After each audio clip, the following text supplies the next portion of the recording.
3-in-1 senior living apartment. 1. Senior citizen கான perfect senior living. Number 2. Small investment, big appreciation. 3. உங்க பசங்களுக்கு ஃபியூச்சர்ல நல்ல ரெண்டல் இன்கம் தரப்போற ப்ராப்பர்ட்டி. ஸ்டெப் ஸ்டோன் ஆலம் இன் பொள்ளாச்சி நியர் கோவை. திரு விஜய் அவர்கள் இதெல்லாம் முன்னாடியே செஞ்சுருக்கணும். அவருக்கு பாதுகாப்பு வேணும் அப்படிங்கிறத கேட்குற மாதிரி அங்கே கூடக்கூடிய மக்களுக்கு இன்னும் பாதுகாப்பு அதிகப்படுத்தணும். ஏன்னா ஒரு 4-5 மீட்டிங் தொடர்ந்து அவர் நடத்திட்டார், ரோட் ஷோ நடத்திட்டார், 2 மாநாடு நடத்தியிருக்கிறார்.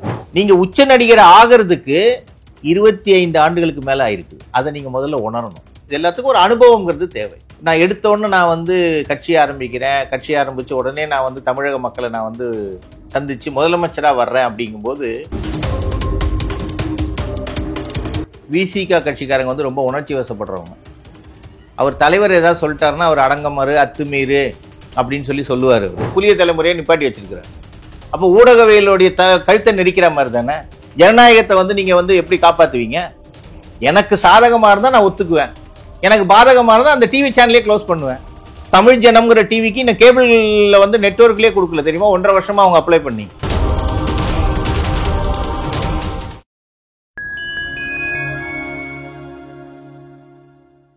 ஃபைன் டைம் மீடியா நேயர்களுக்கு வணக்கம். இன்று நம்மோடு இணைந்திருப்பவர் அகில பாரத மக்கள் கட்சியின் தலைவர் திரு பாபு பரமேஸ்வரன் அவர்கள். வாருங்கள், அவரிடம் அரசியல் சார்ந்த பல்வேறு கேள்விகளை முன்வைக்கலாம். வணக்கம் சார். வணக்கம் சார். இந்த கரூர் துயர சம்பவத்துக்கு அப்புறம் திரு விஜய் அவர்கள் பாதிக்கப்பட்ட குடும்பத்தினரை போய் பார்க்க போறதா ஒரு தகவல் வந்திருக்கு. அதனால டிஜிபி கிட்ட போயிட்டு பெர்மிஷனும் வாங்கியிருக்காங்க. திரு விஜய் அவர்களுக்கும் போதிய பாதுகாப்பு வழங்க வேண்டும்ன்ற கோரிக்கையும் வச்சிருக்காங்க. இதெல்லாம் எப்படி பாக்குறீங்க? ஏன்னா இவ்வளவு நாள் ஆயிடுச்சு, 10 நாள் ஆயிடுச்சு, எப்படி பாக்குறீங்க? திரு விஜய் அவர்கள் இதெல்லாம் முன்னாடியே செஞ்சுருக்கணும். அவருக்கு பாதுகாப்பு வேணும் அப்படிங்கிறத கேட்குற மாதிரி அங்கே கூடக்கூடிய மக்களுக்கு இன்னும் பாதுகாப்பு அதிகப்படுத்தணும். ஏன்னா ஒரு 4-5 மீட்டிங் தொடர்ந்து அவர் நடத்திட்டார், ரோட் ஷோ நடத்திட்டார், 2 மாநாடு நடத்தியிருக்கிறார். அப்போ நமக்கு ஒரு இதுக்கும் டிஃப்ரென்ஸ் தெரியும். என்ன குறைபாடு, மக்களுக்கு என்ன இடையூறு, ரசிகர்களுக்கு என்ன பிரச்சனை, தொண்டர்களுக்கு என்ன பிரச்சனை அப்படிங்கிறது இல்லை. இப்போ காவல்துறை மேலே ஒரு குறைகள் இருக்குன்னா அந்த குறைகள் எல்லாம் நிவர்த்தி பண்ணணும். நீங்கள் இருக்கிறது சென்னை, டிஜிபி இருக்கிறதும் சென்னை. முன்னாடியே போய் ஒரு லெட்டரை கொடுத்து, சார் நான் இந்த ஊருக்கு போகிறேன், இவ்வளோ கூட்டங்கள் வரும், இந்த மாதிரி நான் எக்ஸ்பெக்ட் பண்ணுறேன், அதிகமாக கூட சொல்லுங்கள், ஒன்றும் தப்பு கிடையாது. ஏன்னா யாருமே எந்த அரசியல் கட்சியுமே குறைவாக சொல்லிக்க விரும்ப மாட்டாங்க. மேலும் இவருடைய அப்ரோச்சுங்கிறது எல்லாமே பேக்லாக்காக பேக்ஃபயர் ஆகிருக்குது. நிறைய விஷயங்கள் பார்த்தீங்கன்னா அனுபவமின்மை அப்படிங்கிறது நிறைய இடத்துல தெரியுது. உண்மைதானே சார்? அவர் கட்சியை இப்போ தான் 2 வருஷம் தான் ஆக போகுது. சரி, அதை அவர் ஒத்துக்கணும்ல. எடுத்தோன்னே நான் முதலமைச்சர்னு தானே நான் போகிறேங்கிறாரு. நான் கட்சியை வளர்ப்பேன், கட்சியை வளர்த்ததுக்கு பிறகு மக்கள் சேவை செய்வேன், மக்கள் பணி செய்கிறதுக்கு தான் இந்த அரசியலுக்கு வர்றோம் எல்லாருமே. சொல்லிட்டு வர்றது அதுதான். அப்புறம் செய்கிறாங்களா இல்லையாங்கிறது 2வது பிரச்சனை. அப்படி வரும்போது எனக்கு அனுபவம் இல்லை அப்படிங்கிறது அவர் இப்போ ஒத்துக்கிட்டு இருக்கிறாரு. என்ன செய்யறதுன்னு தெரியலன்னு சொல்லி கூட நேற்று பேசினதா வாய்ப்பு வந்திருக்குது.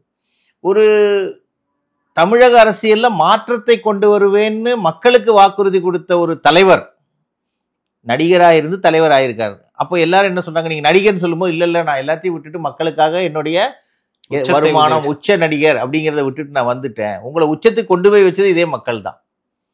நீங்கள் உச்ச நடிகர் ஆகிறதுக்கு 25 ஆண்டுகளுக்கு மேலே ஆயிருக்குது. அதை நீங்கள் முதல்ல உணரணும். அப்போ ஒரு சினிமா துறையில், அதுவும் சினிமா துறையில் உங்கள் தகப்பனார் இருக்கிறாரு, உங்களுடைய தாயாரும் சினிமா துறையை சேர்ந்தவர், உங்கள் மாமாவும் சினிமா துறையை சேர்ந்தவர், ஒரு மிகப்பெரிய இயக்குனராக இருந்தவர். அவங்கெல்லாம் திராவிட பாரம்பரியத்தில் இருந்தவங்க.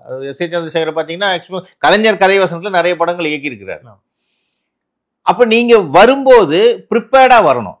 சார் ஒரு உதாரணத்துக்கு சொன்னால், நீங்கள் ஒரு கார் வாங்குறீங்கன்னா ஓட்ட தெரியணும். அந்த ஓட்டுற கார் டிராஃபிக்கில் ஓட்ட முடியுமா, எப்படி, எல்லாம் ஒரு லைசன்ஸ் வாங்கணும். இது எல்லாத்துக்கும் ஒரு அனுபவங்கிறது தேவை. நான் எடுத்தோடனே நான் கட்சி ஆரம்பிக்கிறேன், கட்சி ஆரம்பித்த உடனே நான் தமிழக மக்களை நான் சந்தித்து முதலமைச்சராக வர்றேன் அப்படிங்கும்போது மக்கள் சில கேள்விகள், மக்கள் சில எதிர்பார்ப்புகள் இருக்குது. மக்களை பொறுத்த வரைக்கும் என்ன ஒரு நிலைமைன்னா, யாராவது நல்லாட்சி கொடுத்துட மாட்டாங்களா அப்படின்னு சொல்லி ஒரு ஏக்கத்திலேயே இருக்கிறாங்க. ஏன்னா தொடர்ந்து ஒரு 70 வருஷமா அது கிடைக்கலங்கிறது மக்களுடைய ஒரு இயல்பான விஷயம். ஆனால் அவ்வளோ கூட்டம் வருது சார். அவருக்கு எல்லாம் ஓட்டு போட்டாங்க, ரெடியாக இருக்கும்னு சொல்கிறாங்கல்ல. சரி சார், கூட்டம் வந்ததோடைய விளைவு தானே சார் 43 உயிர் போயிருக்குது.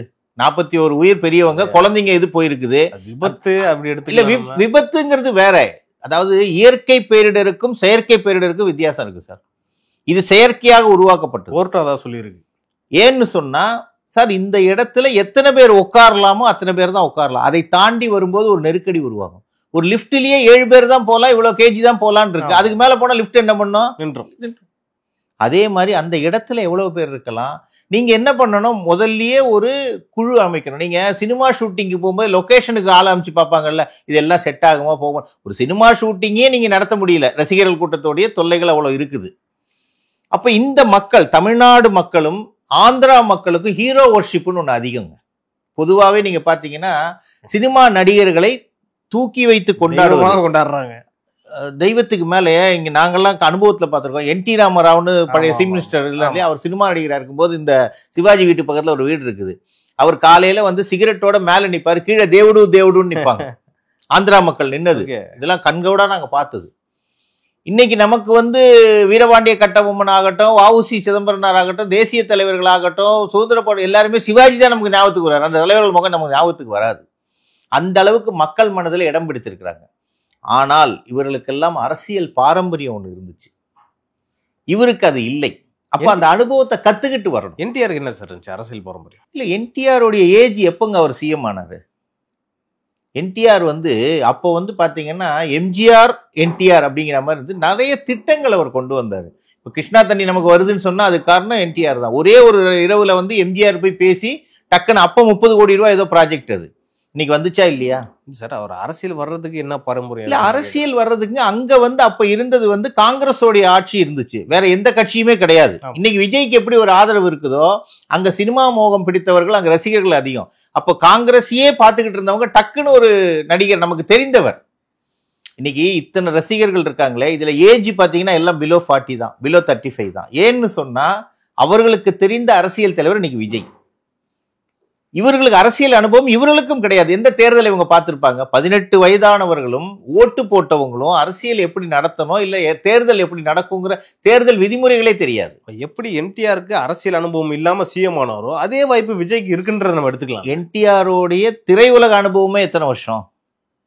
திரையுலக அனுபவம். ரெண்டாவது, இப்போ திரு ரஜினிகாந்த் அவர்கள் அரசியலுக்கு வரேன், அதே திரையுலக அனுபவம் திரு விஜய்க்கும் இருக்குல்ல? இல்லை, அது வேறு இது வேறு. அந்த காலகட்டம் வேற, அந்த காலகட்டம் வேற. இப்ப இருக்கக்கூடிய காலகட்டம் வந்து அப்ப சோசியல் மீடியாவே கிடையாது. இன்னைக்கு விஜய் பெரிய ஆளா இருக்காருன்னா சோசியல் மீடியா தான் முக்கியமான காரணம். இன்னைக்கு இருக்கக்கூடிய அனைத்து ஊடகங்களும் திரு விஜய் அவர்களை பற்றி பேசுறதுக்கு காரணம் என்ன? முன்னாடி செய்தித்தாள் மட்டும் வரும், இல்லைன்னா வானொலியில நீங்க கேட்பீங்க, இல்லைன்னா தொலைக்காட்சிங்கிறது அரசாங்க தொலைக்காட்சி மட்டும் இருந்துச்சு. அந்த நேரத்துக்கு செய்தி சொல்லுவாங்க. உங்க படிப்பு ரிசல்ட்டை பார்க்கணும்னால நீங்க பேப்பருக்கா, சப்ளிமெண்டரி பேப்பருக்காக வெயிட் பண்ணணும். இன்னைக்கு எப்படி இருக்குது நிலைமை? இப்படி பேசிட்டு இருக்கிற லைவ்ல போயிட்டு இருக்குது. சோ அதோடைய பப்ளிசிட்டி தாக்கம் வேற, அவருடையது வேற. அவர் மக்களுக்காக வரும்போது மக்கள் ஒரு மாற்றத்தை எதிர்பார்த்தார்கள், டக்குன்னு வந்தாரு, எடுத்துக்கிட்டாங்க. அந்த ஃபார்முலா இப்போ ஒர்க் அவுட் ஆகவே ஆகாது. தமிழ்நாட்டுல திரையிலிருந்து வந்து வெற்றி பெற்றவர்கள் 2 பேர். ஒன்னு புரட்சி தலைவர், இன்னொன்னு புரட்சி கலைஞர். புரட்சி தலைவர் வந்து ஏற்கனவே காங்கிரஸ் அனுபவம் உண்டு அவருக்கு, திமுக அனுபவம் உண்டு. அதில் இருந்து வெளியில வந்து அவருடைய ஒரு தாக்கம் அதிகமாக இருந்தது. மேலும் அவர் கூட இருந்த அனைத்து அமைச்சர்களும் அனுபவசாலிகள். இன்னைக்கு நம்பர் 2ன்னு சொன்னா நமக்கு நெடுஞ்செழி ஞாபகத்துக்கு வரும். கலைஞர் பேர்ல பாத்தீங்கன்னா அன்பழகன் ஞாபகத்துக்கு வரும். ஒவ்வொரு மினிஸ்டருடைய பேரும் எம்எல்ஏவுடைய பேரும் அவ்வளவு ஞாபகத்துல. அப்போ அவ்வளவு மக்கள் பணி அவங்க செஞ்சிருக்காங்கன்னு அர்த்தம். இவர் கூட இருக்கக்கூடிய 2ஆம் கட்ட தலைவர்கள் யார்? 2 பேர்ல தான் நமக்கு தெரியுது. ஒண்ணு இந்த புஷியானதுன்னு ஒருத்தர், அவர் இப்ப காணவே இல்லை, எங்க போனாரு. அதுவே ரொம்ப நாள் கழிச்சு தாங்க தெரியும். பாண்டிச்சேரி எக்ஸ்எம்எல்ஏன்னு சொல்றாங்க. அது 4 தெருவுக்கு ஒரு கவுன்சிலர் மாதிரி. அது எம்எல்ஏங்கிறது அங்க சின்ன கான்ஸ்டிடியூன்சி, யூனியன் டெரிட்டரி. சென்னையில இருக்க ஒரு வார்டோட கம்மி தான். அதுதான். அப்போ அப்படி இருக்கிற பட்சத்துல அவருடைய அரசியல் அனுபவம் என்ன? மேலும் இவர் கூட இருந்த யாருக்குமே அரசியலை வந்து மிக சரியாக கணிக்கக்கூடிய நிலைமையில இல்லை.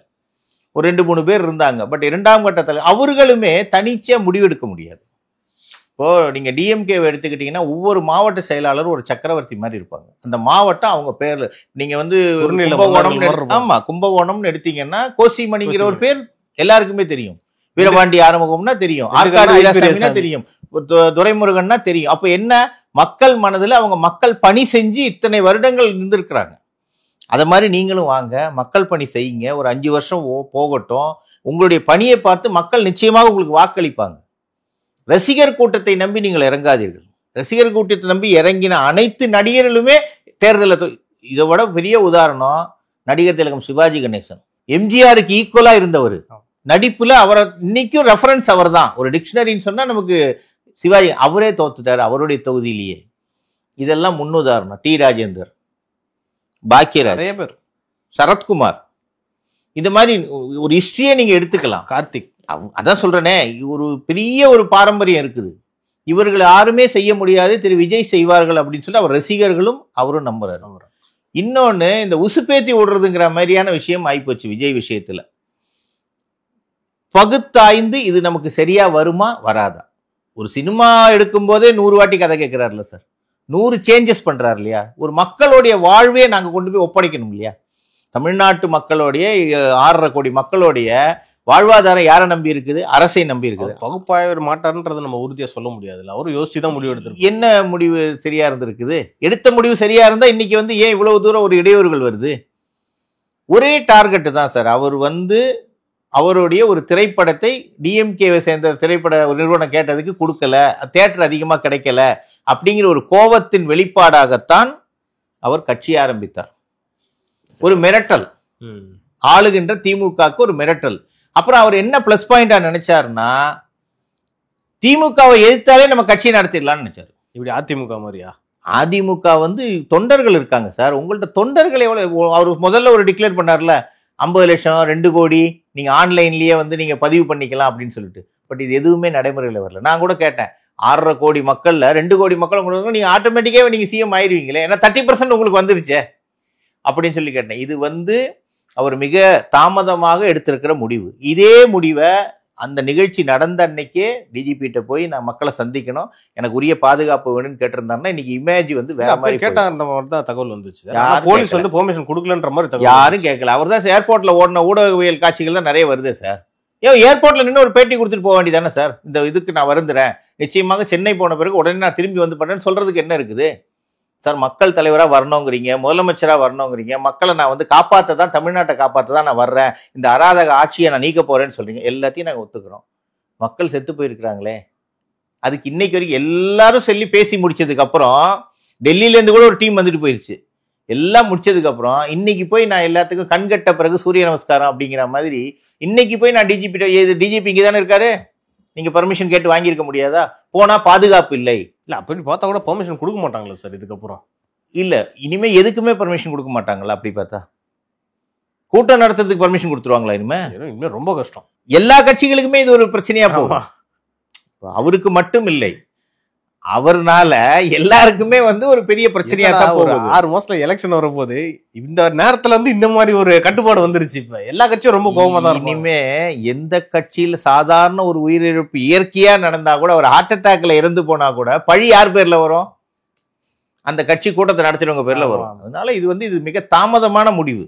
இதனால அவருக்கு பலன் கிடையாது சார். அடுத்தபடியா பாத்தீங்கன்னா விசிக தலைவர் திருமாவளவன் கோர்ட்டு பக்கம் போயிட்டு இருக்காரு, மெட்ராஸ் ஹைகோர்ட் பக்கம். அப்போ ஒரு வழக்கறிஞர் வண்டியை இடிச்சிட்டாங்க.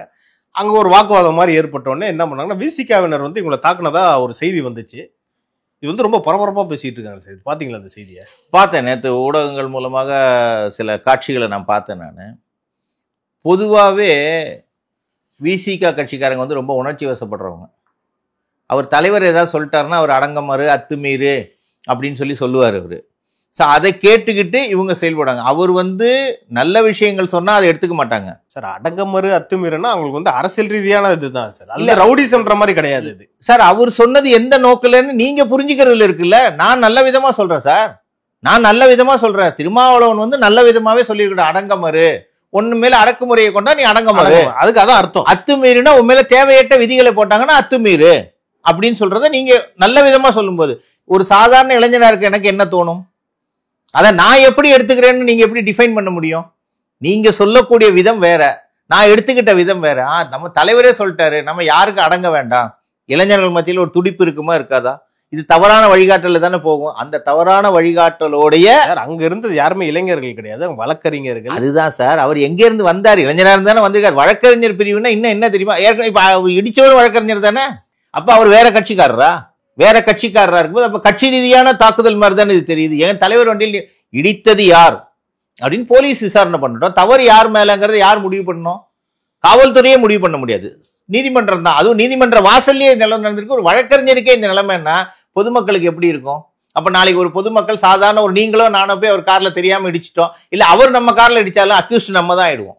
அதுக்கு ஒரு காணொலியும் நீங்க வெளியிட்டு இருக்காரு சார். என்னன்னா பாஜக முன்னாள் தலைவர் திரு அண்ணாமலை அவர்கள் வந்து தேவையில்லாம இதெல்லாம் வந்து பரப்பி விட்டுக்கிட்டு இருக்காரு அப்படின்ற மாதிரி குற்றச்சாட்டு. எங்கெங்க அண்ணாமலை வந்தாரு? அந்த இடத்துல யார் இருந்தா சார்? இல்ல சார், இவரு சொல்ற அண்ணாமலை வந்து குற்றச்சாட்டு வச்சிருக்காரு, பாருங்க இப்படி பண்றாருன்ற மாதிரி ஒரு அறிக்கை விட்டு. நான் என்ன சொல்றேன், அண்ணாமலை அறிக்கை அப்புறம் விட்டுருக்காரு. அந்த காணொலி உண்மையா பொய்யா? கார்ல இடிச்சது உண்மை, இடித்தவர் ஒரு வழக்கறிஞர், அதை அவர் அடிச்சது யாரு? விசிகவினர்னு சொல்றாங்க. விசிகேனாவினர் தான், அவங்க தானே இறங்கி வர்றாங்க, அதெல்லாம் தெரியுது இல்ல. இது வந்து நம்ம பூசி முழுகெல்லாம் முடியாது. நடைமுறையில அதாவது தொண்டர்களை கண்ட்ரோல் செய்ய வேண்டும். சட்டம், ஏன்னா அவர் ஒரு பாராளுமன்ற உறுப்பினர். நீங்களோ நானோ ஒரு தவறு பண்ணோம்னா பரவாயில்ல, அவர் பண்ணக்கூடிய ஒரு சிறிய விஷயம், அவர் சொல்லக்கூடிய ஒரு வார்த்தை எந்த அளவுக்கு மக்களிடையே போய் ரீச் ஆகுங்கிறது அது ஒரு பெரிய விஷயம், இம்பாக்ட் அதிகமா இருக்கும். அப்ப அந்த இடத்துல என்ன பண்ணணும், நிப்பாட்டுப்பா, எந்த பிரச்சனையும் பண்ணக்கூடாது. ஏன்னா ஏற்கனவே விசிகேவினர் மீது பல வழக்குகள், பல இது எல்லா தமிழ்நாடு ஃபுல்லா இவங்க தான் அராஜகம் பண்றாங்க, கடையில போய் தண்டல் வசூல் பண்றாங்கிற மாதிரி குற்றச்சாட்டுகள் நிறைய வந்துகிட்டு இருக்கு. அவங்க தான் பண்றாங்கன்றதுக்கு இல்ல சார், மீடியால வந்து அந்த மாதிரி வந்துகிட்டு இருக்குது. அது அவங்க பண்றாங்களா இல்லையாங்கிறத காவல்துறை தான் சொல்லணும். ஆமா. அப்ப பழி ஏத்துக்கிறது யாரு? ஒருத்தர் பண்ணிட்டு இன்னொருத்தர் மேல போட்டுட்டு போயிடுறாங்களே. யாரோ ஒருத்தர் விசிகான்னு சொல்லிட்டு கூட பண்ணிட்டு போலாம்ல, அவர் தான் பண்ணாருன்னு அவசியம் இல்ல. யாரு வேணாலும் கட்சியை பயன்படுத்தலாம். ஒரு துண்டை போட்டுட்டாங்கன்னா அவங்க ஆயிடுவாங்களா? அந்த துண்டை மாத்திட்டாங்கன்னா, அந்த குற்றம் செய்யும் போது என்ன பண்றாங்க, அந்த துண்டை போட்டுக்கிறாங்க, வந்ததுக்கு அப்புறம் அந்த துண்டை மாட்டாங்கன்னு உங்களுக்கு காணொலியில் என்ன வரும்? இவர் தான் உங்களுக்கு அடையாளம் என்ன சார்? உங்களுடைய அடையாளம்ங்கிறது நீங்க விசிகான்னு நம்ம எழுதிட்டா போறோம், இல்ல பிஜேபின்னு எழுதிட்டு போறோமோ, அதெல்லாம் கிடையாது. ஒரு அடையாளம். ஆமா. அப்ப அந்த அடையாளம் அவர் சொல்லக்கூடிய வார்த்தைகள் இல்ல. அந்த பகுதியில் அவர் வந்து அந்த கட்சியில இருக்காரா இல்லையாங்கிறது அந்த பகுதி மக்களுக்கு, காவல்துறைக்கு தான் தெரியும். இது தவறான ஒரு முன்னெடுப்பு. இதை திருமாவளவனே கண்டிக்கணும். இப்ப யாரா இருந்தாலும் சரி, நம்ம சட்டம், நம்ம கேஸ் போடணுமா அவங்க மேல கேஸ் போட சொல்லு. தவறு நம்ம மேலேயே அவங்க மேலேயாங்கிறத சட்டம் முடிவு பண்ணட்டும். நம்ம சட்டத்தை கையில் எடுத்துக்கூடாது இல்ல. இதுதான் வந்து உண்மையான ஒரு கட்சி தலைவர் தன்னுடைய தொண்டர்களுக்கு சொல்ல வேண்டியது. இது தவறான முன்னுதாரணமாக போகும். நிச்சயமாக இது அவர்கள் செய்யவில்லை என்றால் நீதிமன்றங்கள் அதை ப்ரூவ் பண்ணணும். அண்ணாமலை சொல்லட்டும், தம்பி மலை சொல்லட்டும், யார் சொன்னாலும் சரி சார், தப்பு இருந்தா ஒத்துக்கணும், தப்பு இல்லையா நீதிமன்றம் வழக்குல சந்திச்சுட்டு போலாமே, இவ்வளவுதான். ஸோ நீண்ட இடைவெளிக்கு பிறகு மறுபடியும் முதல்ல திரு ஸ்டாலின் அவர்களுக்கும் ஆளுநர் திரு ஆர் என் ரவி அவர்களுக்கும் ஒரு மோதல் போக்கு ஆரம்பிச்சிருக்கு, பார்த்துருப்பீங்க. தமிழ்நாடு எதற்கு போராடும்ன்ற ஒரு கேள்விக்கும் முதல்வர் வந்து ஒரு பெரிய அறிக்கை விட்டுருந்தாரு, இதுக்கெல்லாம் போராடும், இந்திய எதிர்ப்புக்கு போராடும், நீட்டுக்கு போராடும், பார்த்துருப்பீங்க. எப்படி பாக்குறீங்க இதை?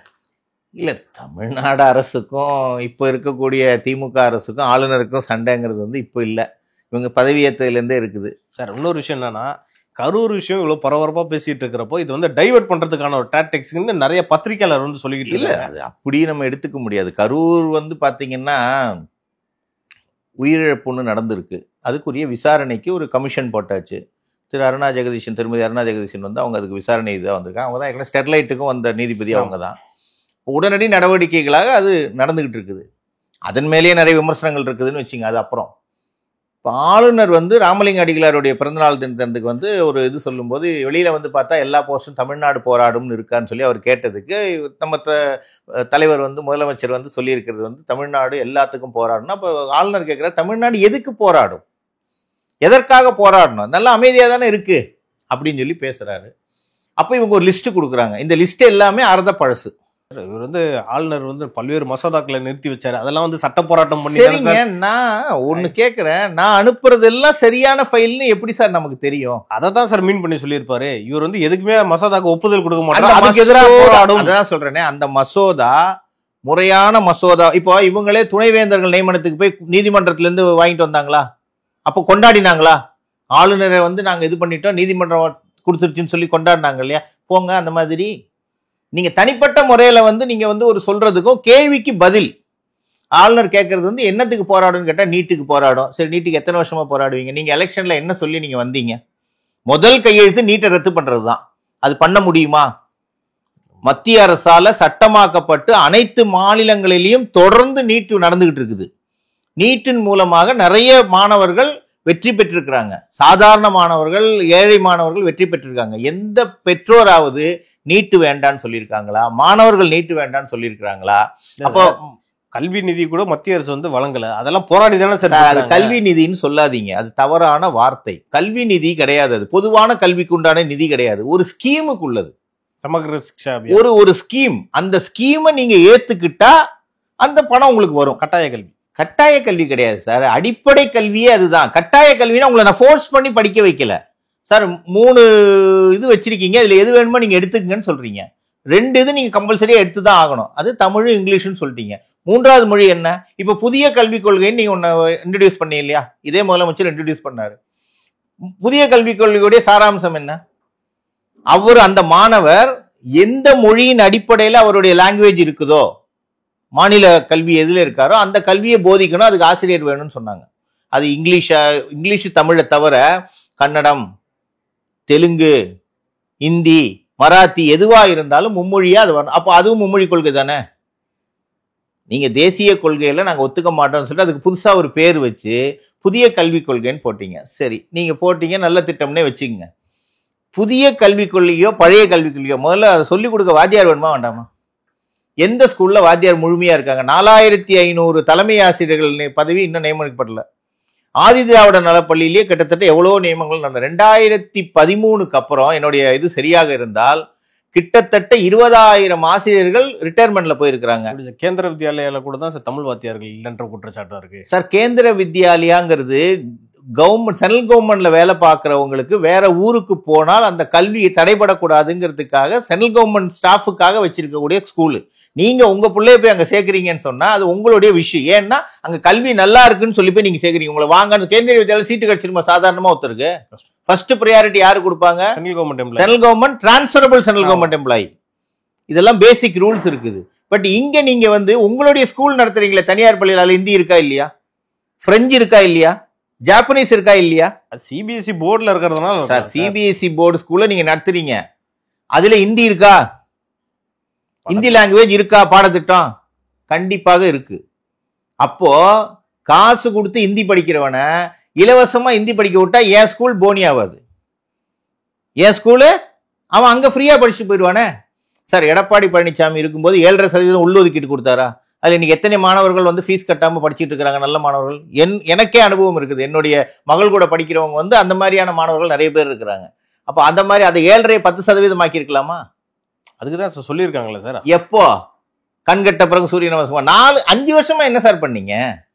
5 வருடங்கள் உங்களை நம்பி நாங்க ஆட்சியை கொடுத்துட்டோம். மனு அவ்வளவு வாங்கினீங்க. எலெக்ஷனுக்கு முன்னாடியே டப்பாவா மனு வாங்கினீங்க. அந்த மனுக்கள்லாம் என்னாச்சு? 100 நாள்ல எல்லா மனுவையும் நான் பார்த்துருவேன். நீங்க இப்ப மனு வாங்கினாங்க, ஆத்துல போனது நமக்கு வந்துச்சா ஊடகங்கள் வாயிலாக? அப்ப அனைத்து திட்டங்களும் என்னாச்சு?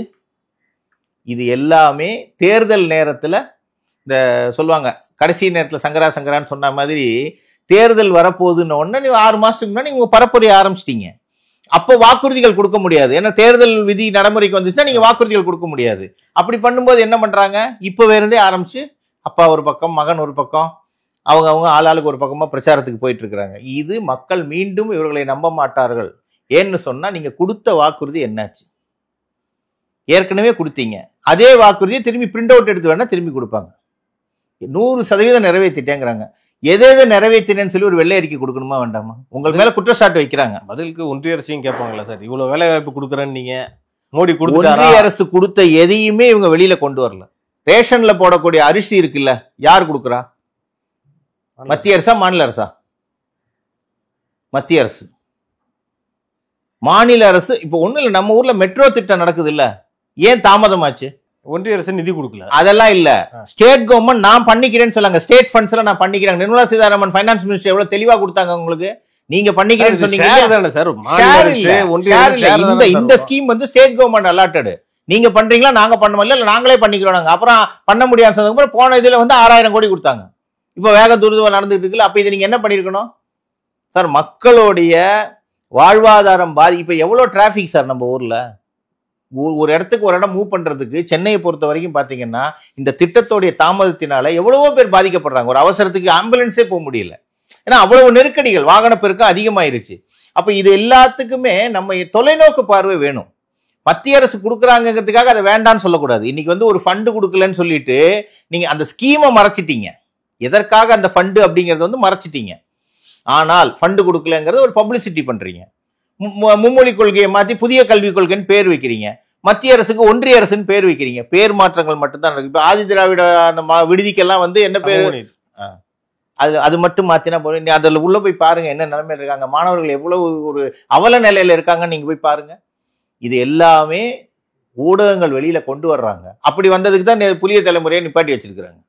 அப்போ ஊடகவியலுடைய கழுத்தை நெரிக்கிற மாதிரி தானே. ஜனநாயகத்தை வந்து நீங்க வந்து எப்படி காப்பாத்துவீங்க? எனக்கு சாதகமா இருந்தா நான் ஒத்துக்குவேன், எனக்கு பாதகமா இருந்தா அந்த டிவி சேனலே க்ளோஸ் பண்ணுவேன். தமிழ் ஜனம்ங்கிற டிவிக்கு இந்த கேபிள்ல வந்து நெட்வொர்க்லேயே கொடுக்கல தெரியுமா, 1.5 வருஷமா அவங்க அப்ளை பண்ணி. இதெல்லாம் நம்ம சொல்றது இல்ல, தரவுகள் இருக்குது. எதையுமே மறுத்து பேச முடியாது. டிஎம்கேல பேசுறவங்க ஏதாவது மறுத்து பேசுறாங்களா? நாங்க இவ்வளவு தூரம் செஞ்சிருக்கோம். மக்கள்கிட்ட போகணுமா வேண்டாமா? ஒரு செய்தியை கொண்டு போக வேண்டியது ஊடகம்.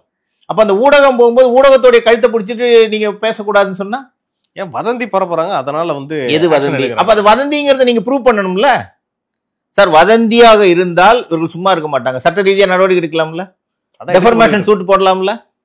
நீங்க சேனலை கட் பண்ண முடியாது சார். நீங்க சேனலை கட் பண்ணதே விவாதமாயி போச்சு. நீங்க சேனலை கட் பண்ணாம விட்டுட்டு அதுக்கு நீங்க என்ன நடவடிக்கை, எதிர் நடவடிக்கைங்க, சட்ட ரீதியா நடவடிக்கை எடுங்க.